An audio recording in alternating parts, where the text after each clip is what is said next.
hobby friends, let's talk about the leagues of VOTANN. So I succumbed and bought myself a lovely box of little people, even littler than the little guys we normally paint, and although the colour schemes for the major leagues are all fine, I fancy doing my own thing this time. So how do you go about conjuring up a custom paint scheme? There are as many ways into a custom scheme as there are schemes, I suppose, but there are the tried and tested methods of e.g. stealing, maybe from a superhero or a favoured sports team, or scrying the colour wheel with arcane geometries to reveal a surely perfected chromatic plan. But there's also a thematic route which I quite like.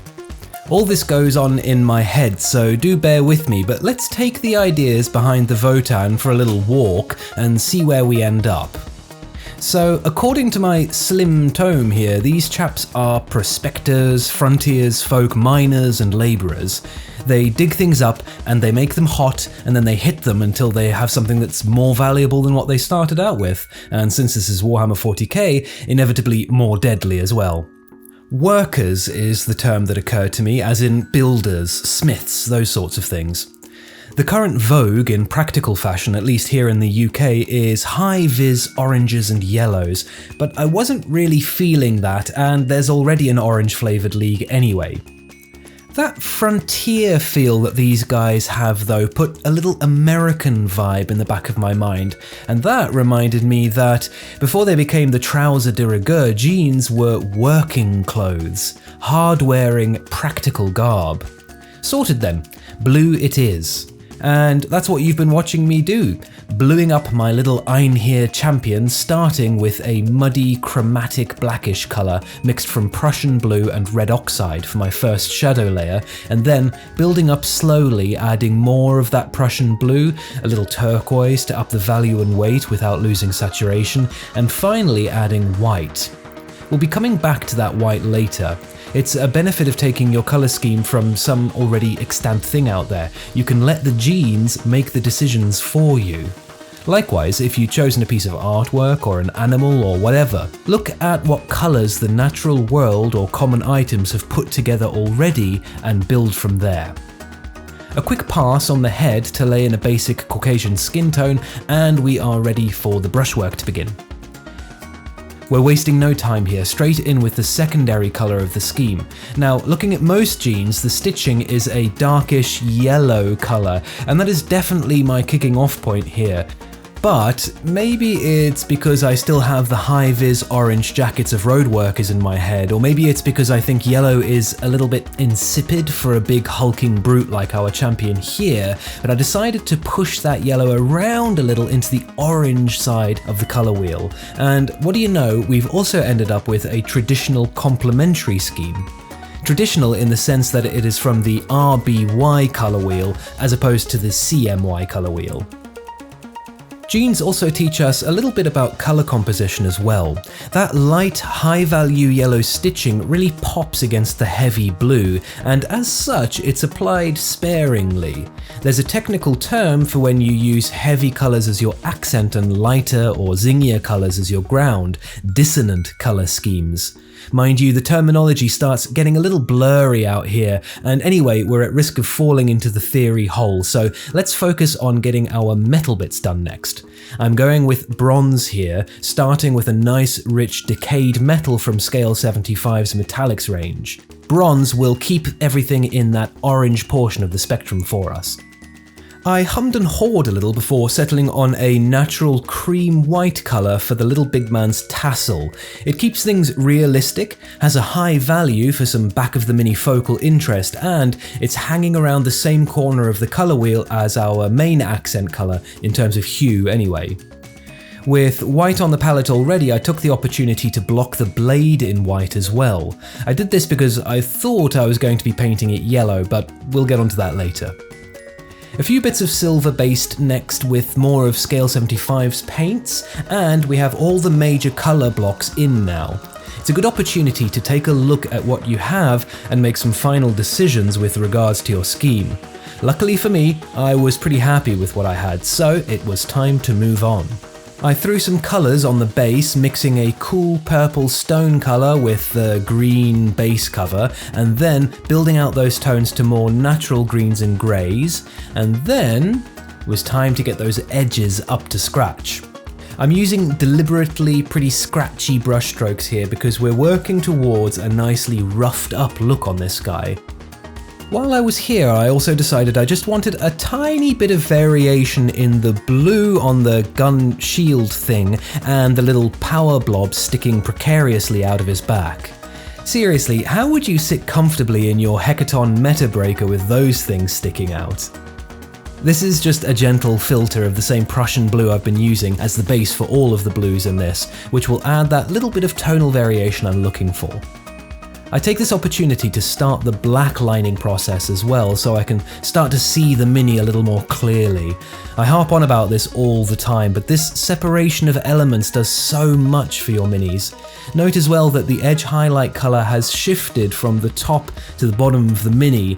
If this was an army paint, to be honest, I wouldn't bother, it would all be the same colour all the way around, but since we're giving this chap a little extra special treatment, it's well worth paying attention to details like this and varying from a lighter edge highlight colour at the top to a darker edge highlight colour at the bottom. With that more or less done, it's time to beat this guy up a little bit. Sticking with the jeans theme here, our wear and tear colour is going to be mostly white, which should do a good job of looking like exposed undercoat. Paying mind to bits that look like they might get dinged, e.g. edges and shoulders and toes and the like, and using jittery brush strokes, I laid in the basic shape of our battle damage. Next up, some highlights on the metallics, just working up through lighter shades of my bronze and silver colours, and following the light pattern I can see naturally on my mini when I hold him up under my lamp. Basically, when painting true metallic metals to a reasonable standard, you want to imagine you're painting non-metallic metals, but on easy mode. You need to keep those highlights and shadows in their appropriate place, but the shininess of the paints will help mask your blending sins a little. Okay, it's time to take an idea for a metaphorical walk again. Since we have a custom colour scheme, this guy must be from a custom league, and that means we need a cool custom logo for him to sport. Obviously, all dwarves, be they fantastical or science fictional, have Viking blood in their aesthetic veins, so my first port of call for a logo was to remind myself of what the Eldar Futhark glyphs for G and R are. I'm no graphic designer, so we're going to keep this simple. I spent 5 minutes right on my wet palette trying to come up with an okay looking monogram, letting myself deform and mess with the basic shapes as much as I liked, and I ended up with this. It's not going to win any prizes at the Good Design Awards, but it's perfectly functional. That G and R don't stand for the G and R in GRG minis, by the way. Oh no such arrogance here. That stands for Gefjon's Regulate, a small league centered around 4 enormous VOTANN space hulks at the edge of VOTANN controlled space. Now, I could riff off this all day, but we're here to paint, so this is an opportunity for me to get some practice in on my freehands as well, which feels like one of the many weaknesses in my painting game. Patience, a relaxed but controlled hand, and steady breathing, those are the learnings I gleaned from this little test of my prowess. Oh, and sketching with a pencil first. And since we have that pencil, here's a crazy fast, simple trick from the scale modelling world, using a regular graphite pencil to add exposed metal battle damage to your edges. It couldn't be easier, and it looks great. Sure, if you're the sort of person who is rough and ready in your mini handling, it might not be the best idea, or maybe you'd have to varnish over the top or something, but man, this is so fast and easy, you have to give it a go. Time to get that face done, I think. I'm going with the 3 colour bands technique on this guy because I've been wanting to test this out on a mini for a while. The premise is that you can split a face into 3 bands of colour, bluish at the bottom, reddish in the middle, and yellowish on the top, representing shadow areas, the blushed part of more delicate skin, and the sunny highlights at the top of the head. How much all of this would apply to darker skin tones or more unusual lighting circumstances is debatable, but it suited my needs here and gave a nice looking natural tonal variation after I worked in some more natural Caucasian skin tones over those underpainted bases. Reddish brown for his hairy bits next, and we are well on our way to a finished mini here. I went in and built up some shadows here and there, dark lining things and generally upping the contrast ante, and laid in a deep brown recess shade on all of the bronze bits. Of course, we still have that big white axe to deal with. As I mentioned, I thought it was going to be one of those cool, glowy, lava-like plasma jobbies that the VOTANN sport, but it turns out that these guys carry Dark Star weapons, depicted by the heavy metal team as purple. Now, I'm not convinced that this is the best colour for my scheme. Probably a more regular black painted up as a shiny obsidian or something like that would work better, but I am curious, so I went with the flow here and followed GW's lead. Did it work? Well, you can judge for yourself in just a sec. Before we take a look, just a quick reminder to hit the like and sub buttons. It really does make a massive difference to how YouTube treats my efforts on the channel here. There's also links for Discord, where me and a bunch of excellent folk hang out and chat all things hobby, and I'm happy to answer any questions you might have in the comments below.